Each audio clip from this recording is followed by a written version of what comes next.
Eu lembro que, sei lá, em meados do ano passado, eu estava conversando com um amigo meu sobre uma figura em específico que fala sobre cinema, que é um asno.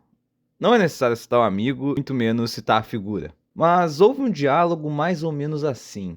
Pô, pai, não sei como o cara é tão burro. Ele já leu Rivette. Com 15 anos, eu li Rivette também, mas eu não tinha maturidade. O cara ainda não possui nenhuma.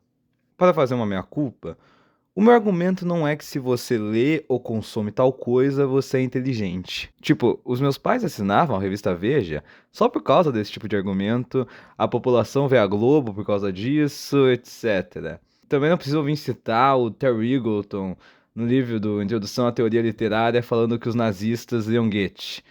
Eu não sou tão básico assim também. É mais que, pô, o cara sabe ler Rivette e não se sente instigado a ficar mais inteligente, a pensar sobre, a pensar, sabe, fora da caixa. Era mais esse o meu ponto. Porque, porra, a galera fala assim, né? Você ser de humanas não te faz mais burro do que alguém de exatas. Eu concordo com isso.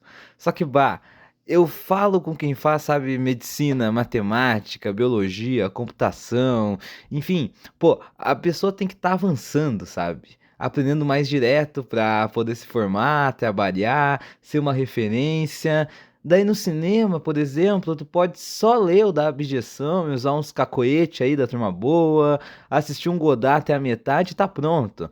As pessoas falam de ti sempre assim, nossa, obrigado pelo conteúdo, aprendo muito com você.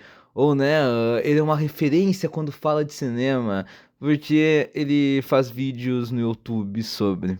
Bom, é que assim, a gente tá num país que até para poder criticar o Bento Ribeiro é necessário colocar como uma possível autoridade em cinema. Talvez isso seja fascismo ou psicanálise, né? Isso aí de precisar de uma autoridade. Mas eu já fugi demais do assunto. Voltemos ao Rivette. Talvez ele sofra do mesmo problema de quem faz vídeos no YouTube. Ou é famosinho e tem Letterboxd. Só que daí quem vê ele como referência são essa galera. No sentido de que repetem o que o Rivette ou qualquer um da época que o Carrier dava medo, escreveu em algum momento. Mas claro, citam quando é oportuno para eles. É complicado falar esse tipo de coisa também, porque o certo no fim do dia é que todos pensem por si mesmos e encontrem o próprio caminho. Só que isso é só uma frase pronta. Qualquer pessoa diz isso pro próprio público ou para si mesmo. O problema também é que ninguém afirma por aí que tá só repetindo o que leu de forma porca. E, se por acaso isso ficar muito claro, a resposta será: é uma introdução, não é uma aula de pós-doutorado na melhor universidade da França, é só um videozinho no YouTube.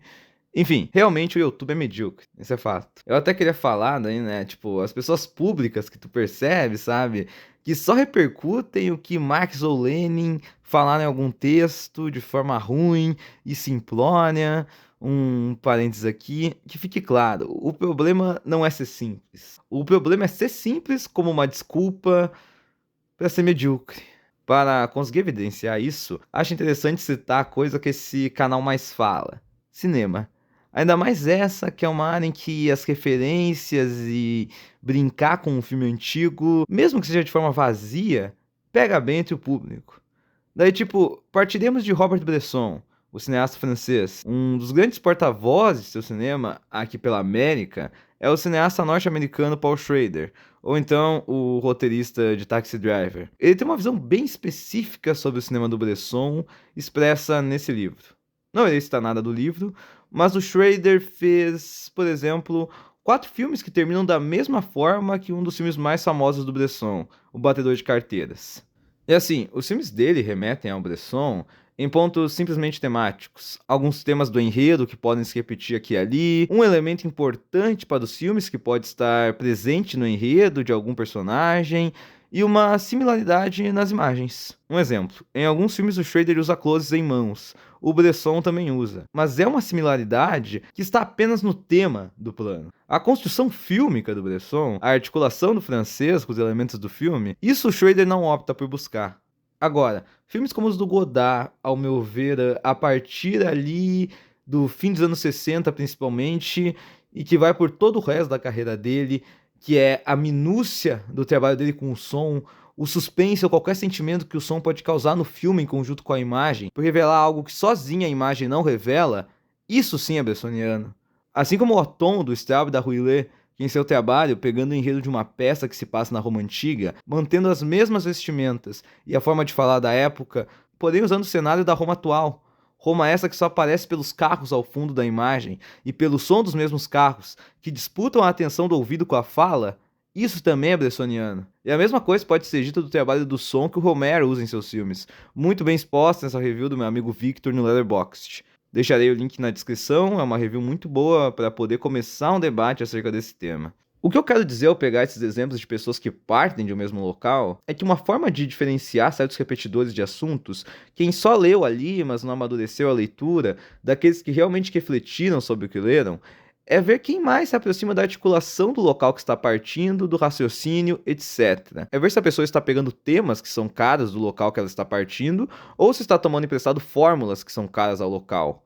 Ou então, melhor dizendo, se está trabalhando em cima das fórmulas, usando elas para novas temáticas, novos pontos de estudo. Às vezes até corrigindo certos erros que houveram ali, mais ou menos o que eu falei nesse meu vídeo sobre o Godard. Em resumo, dá para comparar assim também, de um jeito mais fácil até. Veja o que Marx faz a partir de Hegel e o que o Gaiofato faz a partir de Marx. O marxismo existiria enquanto teoria se para o Marx Hegel fosse algo onipotente? Boa pergunta.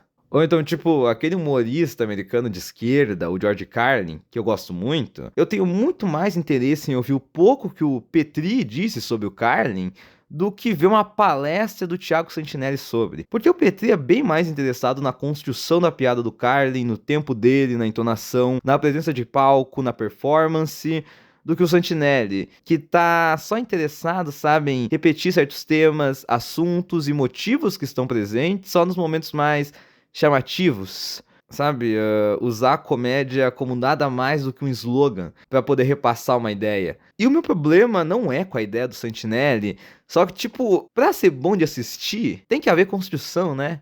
Imagina se o Brecht abrisse mão de todo o processo dele só pra colocar alguém falando sobre luta de classes de qualquer jeito. Então, pô, ver o George Carlin não te faz um bom comediante e ler Jacques Rivette não te faz um bom crítico de cinema.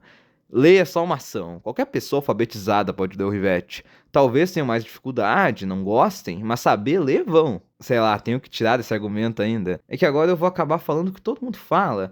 Que essa coisa, sabe, de que o pseudo-intelectual só lê e repete por aí, né? Todo mundo fala isso, todo mundo fala isso. Mas a diferença é que eu coloco na prática.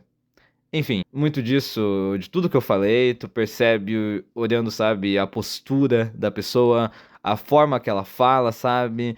Mas isso é de cada um, né? É muito individual essa questão. Não dá pra colocar isso numa caixinha em que a pessoa fala assim, ela tá só repetindo, a pessoa fala assim, ela tá desenvolvendo. Não, cada um tem seu jeito de falar, sabe? E cada um tem seu repertório próprio, sua ideologia, enfim. É difícil. Eu vou só carimbar a coisa assim. Em resumo, tem que prestar atenção se a pessoa fala do repertório dela para se esconder ou repassar o que leu, fazer aquilo ali dar eco, né? E quem tá desenvolvendo o que leu, assimilando, burilando o próprio repertório e usando ele para se expor, algumas vezes até contra si mesmo. Bom, é só por isso que ler Rivette realmente não significa nada. Tem amigos que não leram e são 1000 vezes mais inteligentes do que boa parte dos fãs de filme que tem por aí, Brasil afora.